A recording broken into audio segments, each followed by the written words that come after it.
Reciban todos un cordial saludo desde la distancia.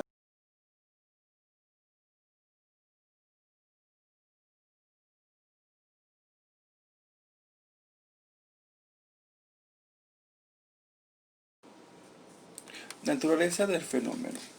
En el devenir de la historia, el hombre ha tenido la necesidad de transmitir creencias, saberes, tradiciones y conocimientos de generación en generación. Todo ello con el objeto de garantizar la sobrevivencia de la especie, hacerse de provisiones, cultivar la tierra, solucionar conflictos, comprender los acontecimientos sociales y naturales. La primera vía que se conoce para transmitir los conocimientos recibió el nombre de mitos, los cuales consistían en un conjunto de relatos, historias y leyendas de personajes místicos y poderosos que se usaron con el objeto de explicar ciertos hechos del mundo natural, de la sociedad o del poder político, y estaba bajo la responsabilidad de los poetas. Esta manera particular de explicar la realidad social, cultural y natural fue consistente en diferentes culturas. Posterior a este periodo histórico, específicamente en el siglo IV a.C., en Grecia se gesta una nueva forma de ver el mundo, una nueva forma de reflexionar acerca de la realidad circundante, con una visión distinta de la tradicional para la época, con una actitud racional hacia los fenómenos naturales, sociales y políticos. Esto conllevó a una nueva forma de transmitir los conocimientos. En este particular, describe algunos de los representantes más importantes de dicho periodo histórico y su vinculación con los métodos de enseñanza. Sócrates consideraba que el conocimiento de las verdades universales era posible porque se hallaba en el alma racional del hombre. Por ello, su método es la dialéctica, el cual consistía en un conjunto de preguntas hechas al interlocutor de tal manera que éste descubriera su ignorancia y que comenzara a dudar y sintiera necesidad por saber. Entonces se iniciaba una segunda fase que recibía el nombre de mayéutica, que consistía en dar a luz siempre gracias al diálogo. Platón funda en el año 1387 la academia y adopta como método de enseñanza la dialéctica. Aristóteles en el año 336 funda en Atenas el Liceo, emplea como método la lógica, que consistía en la aplicación de leyes del pensamiento racional que permitía transitar de una posición a otra por medio de los acoples que los conceptos más generales tienen con los otros menos generales, hasta llegar a lo particular. Epicúreos de Samos, en el 305, funda una escuela denominada El Jardín y estaba en contra de las enseñanzas tradicionales que se impartían en la academia y el liceo. Y por eso su método de enseñanza era más informal, caracterizado por charlas amenizadas por su ingenio en oratoria. A diferencia de Platón y de Aristóteles, cuya nota distintiva era el razonamiento abstracto, Epicúreos puso énfasis en el desarrollo del pensamiento a través del goce y del placer. En este orden de ideas, y avanzando en el tiempo, entramos a la modernidad. En este particular mencionaré solo dos personajes que me sirven como referencia para caracterizar la época. Juan Vives, célebre humanista español, consideraba que el centro del proceso de enseñanza es el maestro con su ejemplo y cómo hacer que la escuela forme un hombre virtuoso. Para ello, el maestro, a través del ejemplo, se concibe como un modelo a seguir por los alumnos. En el Tratado del Alma, publicado en el año 1538, Vives asigna a la escuela el propósito de velar porque se forme un hombre que se acerque virtuosamente a los objetos. Juan Amos Comenio, considerado por muchos como el padre de la pedagogía en cuanto a su obra La Didáctica Magna, publicada en el año 1657, ordena los planteamientos de su didáctica en torno a dos categorías, el niño y el entendimiento, y a dos preguntas rectoras: ¿cómo conocer el hombre y cómo enseñar la ciencia al hombre? Considera que la enseñanza debe estar repartida en 4 grados, según las edades de los escolares y según programa de estudio. A partir de los años 20 del siglo pasado, los métodos o formas de conducir los procesos de enseñanza vuelcan su atención a las características del individuo y se ejerce una función científica mediante la medición del coeficiente intelectual y las actitudes particulares, que descansen sobre los intereses del alumno, que privilegie espontaneidad a la disciplina. En fin, se abre paso a una pedagogía de experiencia experimental basado en las contribuciones de la biología y la psicología. Los planteamientos anteriores contribuyen al configurar el camino de la mediación del aprendizaje, fenómeno objeto de estudio de la presente investigación. Como se observa en el breve recorrido histórico, la concepción actual de los métodos de enseñanza son producto de un abanico de aportes psicológicos, sociales y pedagógicos realizados por diferentes personajes a lo largo de la historia. En este orden de idea, el aprendizaje mediado es un constructo pensado para descubrir la interacción especial. Consideraciones teóricas referenciales. El presente estudio centra la atención en 4 conceptos básicos, los cuales describo a continuación. Aprendizaje. En este particular no se pretende hacer un recorrido conceptual por las diferentes escuelas de la psicología. Solo busco asumir una concepción de aprendizaje que guarde estrecha relación con el fenómeno de estudio. Para Piaget, el aprendizaje es un proceso mediante el cual el sujeto, a través de la experiencia, la manipulación de objetos, la interacción con las personas, genera o construye conocimiento, modifica en forma activa sus esquemas cognitivos del mundo que los rodea, mediante el proceso de asimilación y acomodación. Vygotsky considera que el aprendizaje es producto de la interacción del niño con los mayores, con sus pares, con la cultura y con las instituciones.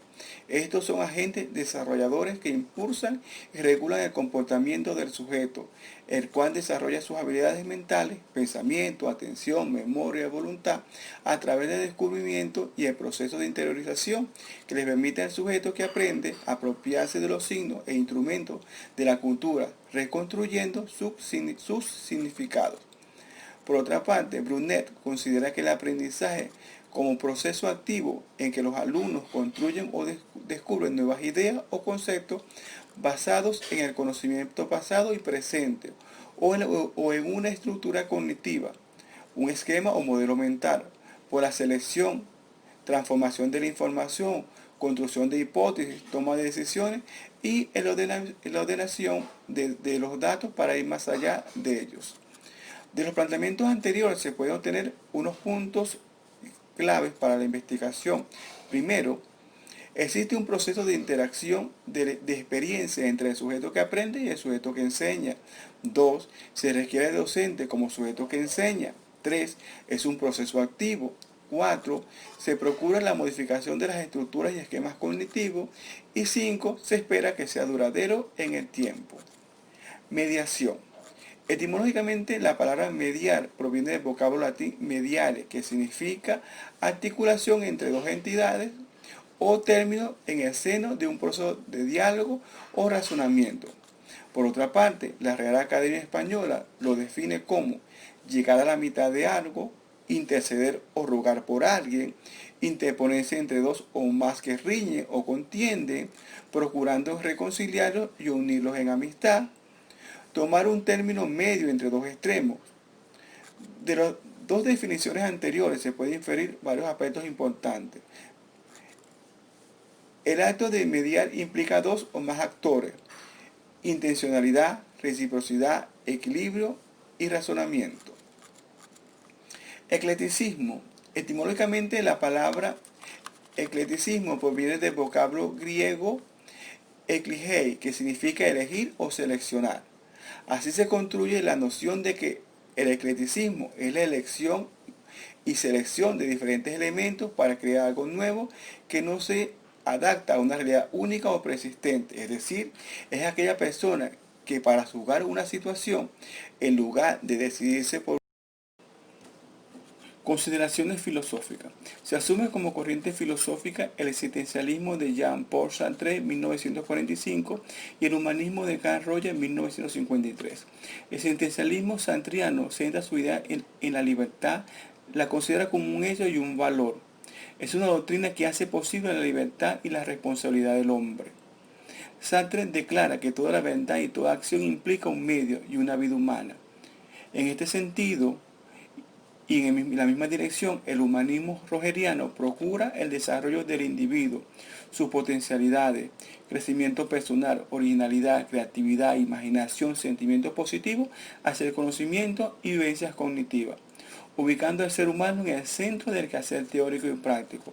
Rogers señaló: consideraciones teóricas.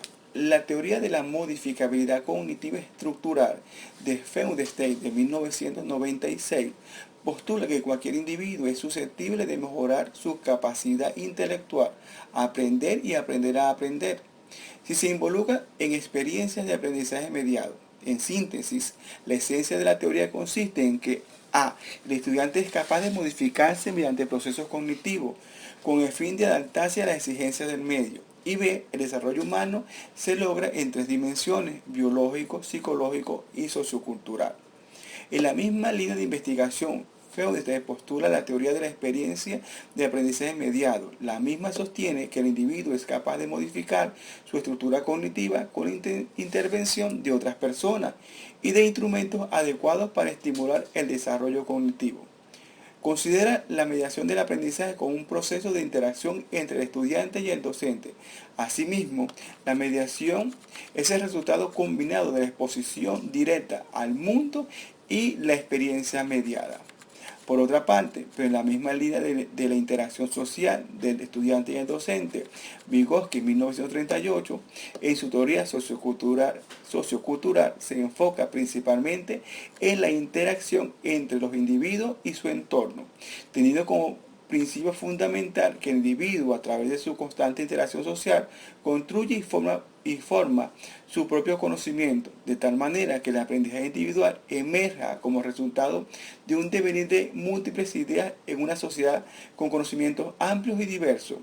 Con la idea de sustentar la teoría, Vygotsky plantea dos leyes: la ley de doble formación de los procesos psicológicos. Todo proceso psicológico superior aparece dos veces en el desarrollo del ser humano: en el ámbito interpsicológico y en lo intrapsicológico.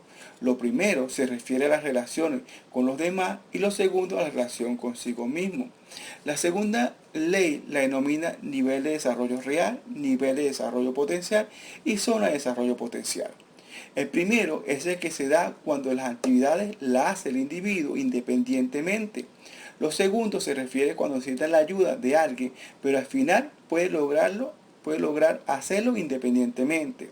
Y lo tercero, elementos epistémicos metodológicos. La investigación se suscribe al paradigma interpretativo.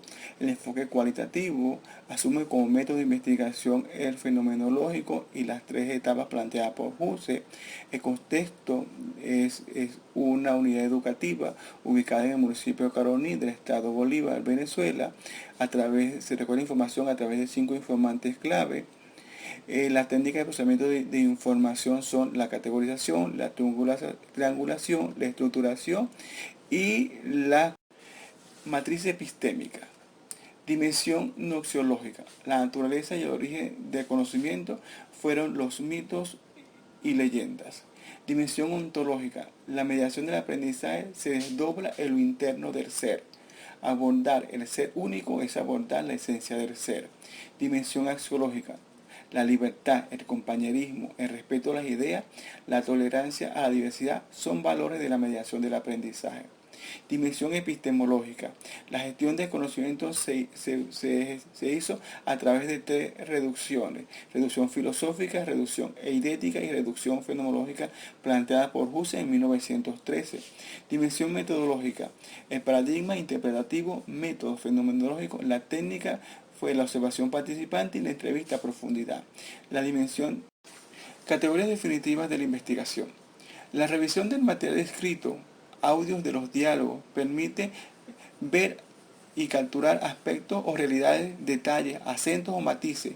Este aspecto se conoce como categorización y las categorías se constituyen en el órgano rector de la investigación. En este orden de ideas, a continuación se describen brevemente algunas de las categorías de la unidad y el eclecticismo para la mediación del aprendizaje desde la ontología. Eclecticismo pedagógico. Se concibe como la propiedad del docente de elegir, seleccionar y organizar el conocimiento, compatible teóricamente con puntos de vista incompatibles, para formar un sistema total, consolidando de esta manera diferentes posturas, corrientes de pensamiento pedagógico, psicológico y filosófico. Esta consolidación se realiza en lo interno del docente, muchas veces sin percatarse de este fenómeno. El docente encontrará en los diferentes modelos teóricos un abanico de posibilidades dirigido a la mediación del aprendizaje y a la construcción del conocimiento en los estudiantes. El eclecticismo docente se caracteriza por ser acrítico, particular, interno y vivencial. Atención a la diversidad.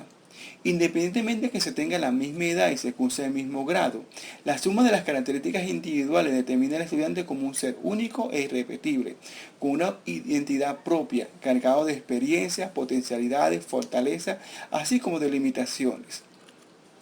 La atención a la diversidad aspira a acabar con la discriminación y propiciar el respeto al ser diferente, entendiendo que todos los seres humanos somos diferentes, únicos e irrepetibles. Unidad mediadora del aprendizaje. El docente, como una unidad mediadora del aprendizaje, asume la pedagogía cimentada en el diálogo, en la vinculación de lo teórico con lo práctico, la interdisciplinaridad, la diversidad y el trabajo en equipo, lo cual ayuda a fomentar la capacidad de generar conocimientos gracias a la creación, a la cooperación y el aprendizaje colaborativo. Autoaprendizaje. El autoaprendizaje es un proceso constructivo de reorganización y reestructuración del aprendizaje, lo cual se va amalgamando en operaciones más complejas a lo largo de las experiencias por aprender. Requiere el desarrollo de la capacidad de aprender mediante la toma de conciencia de las representaciones de su propia realidad. Las 9 categorías definitivas permiten generar un entramado teórico de la diversidad y el eclecticismo para la mediación del aprendizaje desde la distancia. Dicho entramado teórico consta hasta los momentos de cuatro constructos teóricos: autoaprendizaje y la motivación hacia el objeto de estudio, idealización del eclecticismo pedagógico para atención a la diversidad, eclecticismo para mediación de aprendizaje desde la distancia y la atención a la diversidad. Gracias por la atención dispensada. Fue un placer para mí compartir durante este breve tiempo con ustedes y cierro con las palabras de Alberto Einstein. La ciencia no es más que un refinamiento